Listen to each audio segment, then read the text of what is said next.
Hello.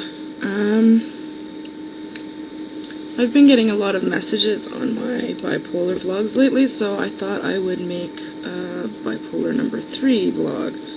Not really informational like the other ones were, but just sort of like an update. Or, I don't know. I'm just gonna ramble and see if any of it is any good. I was diagnosed with bipolar when I was 23, and what happens basically, I started exhibiting signs and symptoms at like 13 of really bad mood and like depression and stuff like that. That's when the depression started to come in. Was when I was about 13. So for 10 years I was on, I think, 6 different antidepressants I was on. First I was on Prozac. That's what they gave me when I was like 14. And then I was on Paxil. And then I was on Zoloft. Then I was on Effexor. And what else have I been on? Anyways, antidepressant medication can't treat bipolar. It doesn't even treat the depression of bipolar. It's just not what's needed.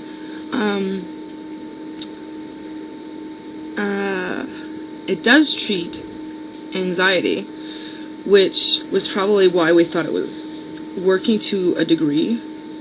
Like, I know we kept upping my medication all the time because, we would think it was working, and then I would have a mood swing, and then we'd be like, okay, well, it's not working because I'm still depressed, or whatever. But what it was controlling was my social anxiety. So when I was 23, and I got diagnosed, I was put on Epival,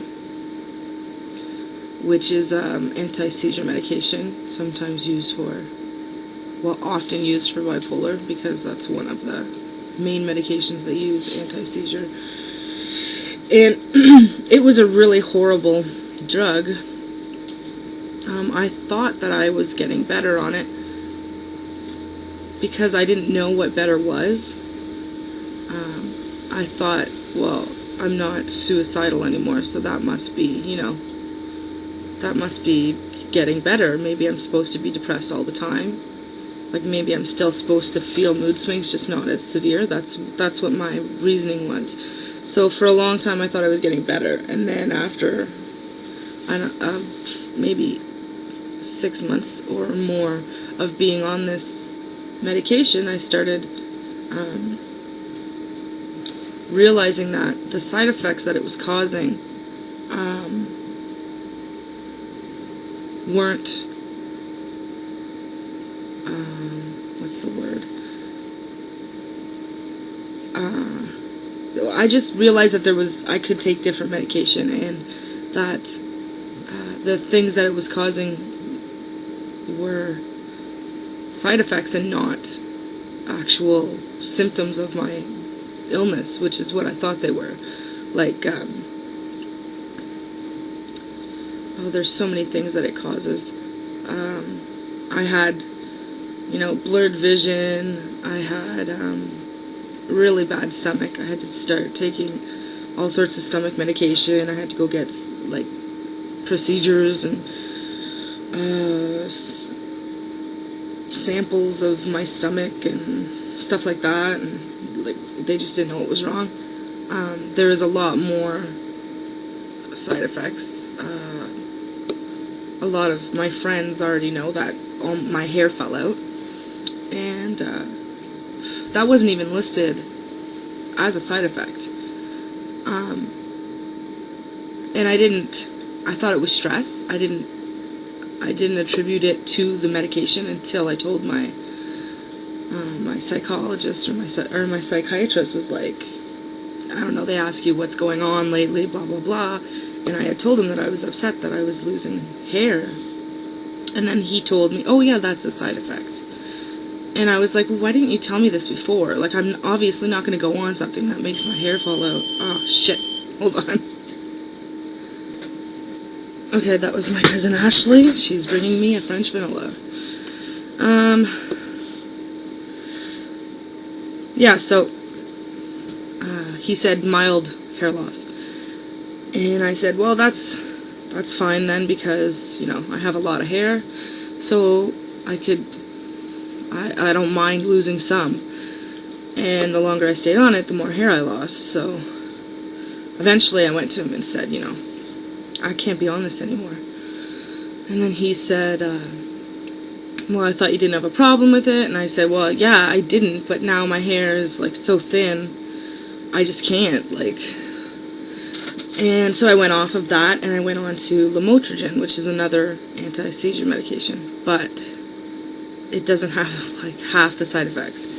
So I went on that, and we played with the dosage and whatever, but as soon as I went on it, like almost immediately, well, it takes about a month for it to start working properly, but that's close enough. I noticed a difference in my moods. I noticed a difference in my health. I didn't have any more stomach problems. Basically, it was a lot better than what I was on. Now, I'm not saying that people that are on Epival should get off of it, because it reacts differently with everybody. So I ended up shaving my head because I couldn't handle losing handfuls of hair anymore. And then I started taking clonazepam, which is a very strong drug. They use it in institutes a lot for to calm people down. So I started using that, and then everything just got better. I mean, and that was 2 years ago. I haven't had a relapse in my moods or anything since then. Even when my grandma died, I didn't like fall back into cycling, which really surprised me. I thought I was going to.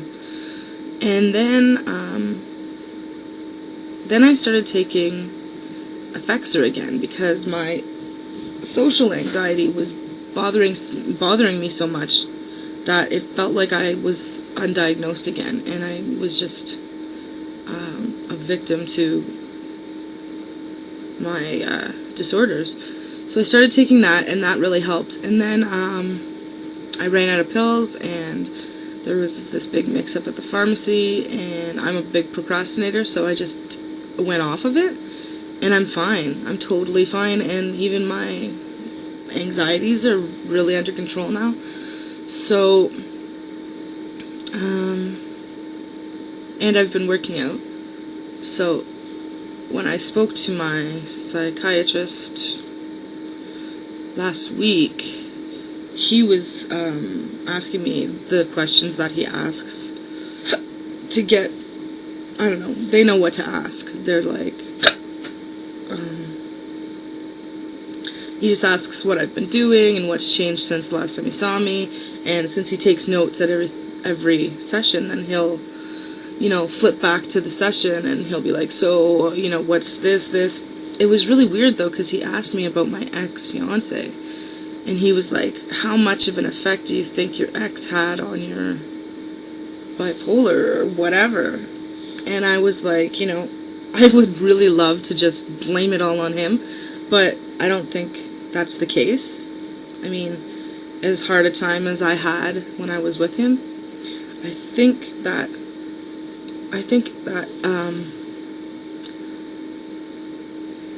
if I had been diagnosed and was medicated, I wouldn't have put up with the shit I put up with.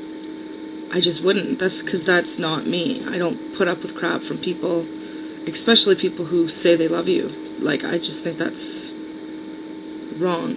People shouldn't treat you like that, period. But especially people that are that close to your, like, in your circle of trust or whatever. So, and I can say that, and I actively, I keep people away who are disrespectful and overly dramatic and whatever. People who complicate my life or make me feel bad. But when I was sick, I didn't. So I think maybe he didn't really have an effect. Like, he had an effect because he made me upset, but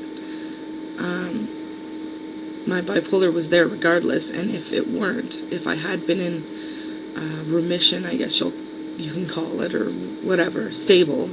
If I had been stable at the time, I wouldn't have been with him. So I said that to my shrink, and he seemed satisfied with the answer, and he gave me some literature on, actually, I think I have it right here. It's not really literature. He gave me, there's some contacts right there. These are places for vocational rehabilitation, which is a fancy word of saying to get back into the workforce. Which is what I want to do. I hate not working, and I hate not being productive. It's just so, just draining. People think, whenever I say I'm on disability, people are like, yeah, that must be great. I want to be on disability. And I'm like, no, this is the thing. You want to be on a vacation. Disability is not a vacation. The first month, maybe, of being on disability is like, yay, I'm not working and I'm getting money for it. After that, you're just like, I wish I was normal so that I could live and work and have a life like normal people. You don't realize how much you miss working until you can't work. And I've said that to I don't know how many people.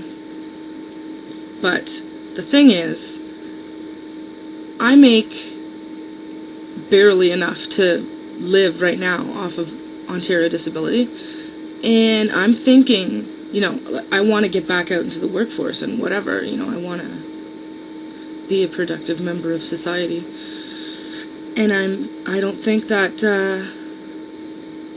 I'll be able to make enough to pay for my house and whatever.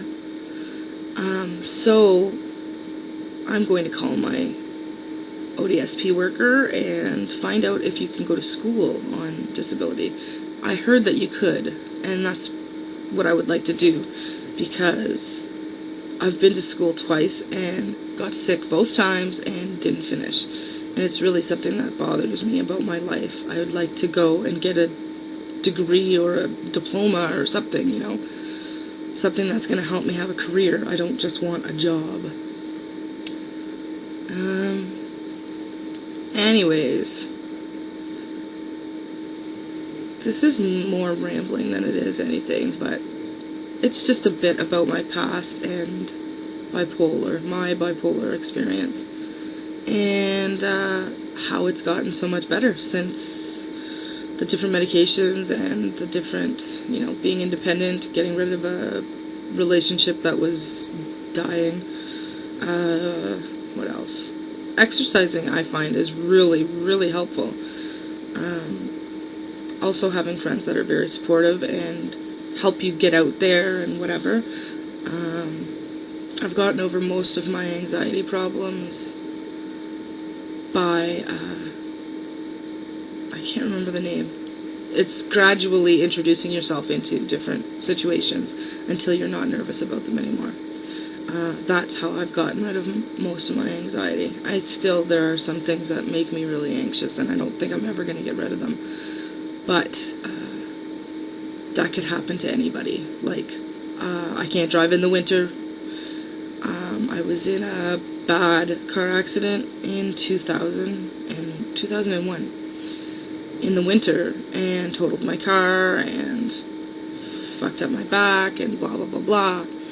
And I think that would make anybody leery of driving. Like, I know there are tons of normal people who don't drive in the winter because they had an accident and it reminds them of that, or blah blah blah. So holy shit, this is like 15 minutes long, so I'm going to end this because my cousin's going to be here soon and this is really long. So, yeah, I'll talk to you later. Bye!